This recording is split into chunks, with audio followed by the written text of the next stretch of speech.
Hello friends, ನಮಸ್ಕಾರ. ನಾಡು ನುಡಿ ಲೈವ್ಗೆ ಸ್ವಾಗತ.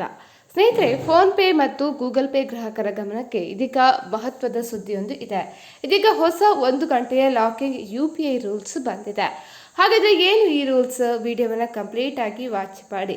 ಪ್ರಸ್ತುತ ದಿನದಲ್ಲಿ UPI ಅಂದರೆ ಮಿಂಚಿನ ವೇಗ. ಸ್ಕ್ಯಾನ್ ಮಾಡಿ ಪಿನ್ ಹೊಡೆದ ಮರುಕ್ಷಣವೇ ಹಣ ಬೇರೆಯವರ ಖಾತೆಗೆ ಸೇರಿರುತ್ತೆ.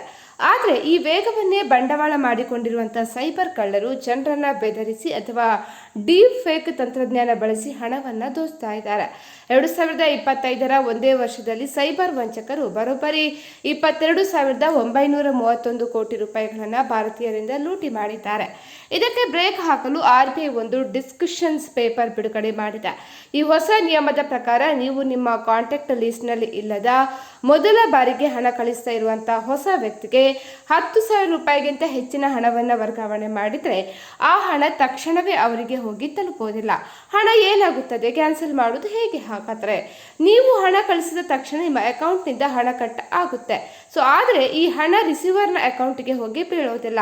ಬದಲಾಗಿ 1 ಗಂಟೆಯ ಕಾಲ ಬ್ಯಾಂಕಿಂಗ್ ಸಿಸ್ಟಮ್ನಲ್ಲಿ ಅತಂತ್ರವಾಗಿ ನಿಂತಿರುತ್ತೆ. ಉದಾಹರಣೆಗೆ, ನೀವು ಗಾಬರಿಯಲ್ಲಿ ನಕಲಿ ಪೊಲೀಸರಿಗೆ ಹಣ ಕಳಿಸಿದ್ದೀರಿ ಅಂದ್ಕೊಳ್ಳಿ. 15 ನಿಮಿಷದ ನಂತರ ಅದು ಫೇಕ್ ಕಾಲ್ ಅಂತ ಹೇಳಿ ನಿಮಗೆ ಗೊತ್ತಾದರೆ 1 ಗಂಟೆಯ ವಿಂಡೋ ಒಳಗಡೆ ನಿಮ್ಮ ಬ್ಯಾಂಕ್ ಆಪ್ನಲ್ಲಿರುವ ಕ್ಯಾನ್ಸಲ್ ಆಪ್ಷನ್ ಬಳಸಿ ಟ್ರಾನ್ಸಾಕ್ಷನ್ ಅನ್ನು ರದ್ದು ಮಾಡಬಹುದು. ಈ ಹಣ ಕಳ್ಳರ ಕೈ ಸೇರುವ ಬದಲು ಸುರಕ್ಷಿತವಾಗಿ ನಿಮ್ಮ ಖಾತೆಗೆ ವಾಪಸ್ ಬರುತ್ತೆ. ಹಾಗಿದ್ರೆ ದಿನಸಿ ಅಂಗಡಿಗೆ ಹೋದಾಗ ಟಿವಿ, ಫ್ರಿಡ್ಜ್ ಖರೀದಿಸಿದಾಗ 10,000ದ ಮೇಲೆ ಬಿಲ್ ಆದರೆ ಅಂಗಡಿಯವನು 1 ಗಂಟೆ ಕಾಯಬೇಕಾ? ಖಂಡಿತ ಇಲ್ಲ. RBI ಕೆಲವು ಸ್ಪಷ್ಟ ವಿನಾಯಿತಿಗಳನ್ನು ಕೂಡ ನೀಡಿದೆ. ನೀವು ಮಾಲ್ಗಳಲ್ಲಿ, ದಿನಸಿ ಅಂಗಡಿಗಳಲ್ಲಿ QR ಕೋಡ್ ಸ್ಕ್ಯಾನ್ ಮಾಡಿ ಪೇ ಮಾಡಿದರೆ ಅದು ರಿಜಿಸ್ಟರ್ಡ್ ಮರ್ಚೆಂಟ್ ಅಕೌಂಟ್ ಆಗಿರೋದ್ರಿಂದ 1 ಗಂಟೆ ಡಿಲೇ ಇರುವುದಿಲ್ಲ. ಇನ್ನು ರಿಕರಿಂಗ್ ಪೇಮೆಂಟ್ಸ್, ಪ್ರತಿ ತಿಂಗಳು ಕಟ್ಟುವ EMI, credit card bill, FASTag ರೀಚಾರ್ಜ್ಗಳಿಗೆ ಈ ರೂಲ್ಸ್ ಅನ್ವಯವಾಗುವುದಿಲ್ಲ.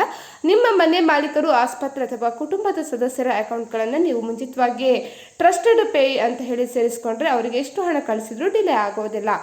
ಸ್ನೇಹಿತರೆ, ಈ ಬಗ್ಗೆ ನಿಮ್ಮ ಅನಿಸಿಕೆಯನ್ನು ಕಮೆಂಟ್ ಮಾಡಿ ತಿಳಿಸಿ. ಅದೇ ರೀತಿ ನಮ್ಮ ಚಾನಲನ್ನು ಕೂಡ ನೀವು ಸಬ್ಸ್ಕ್ರೈಬ್ ಮಾಡ್ಕೊಳ್ಳಿ.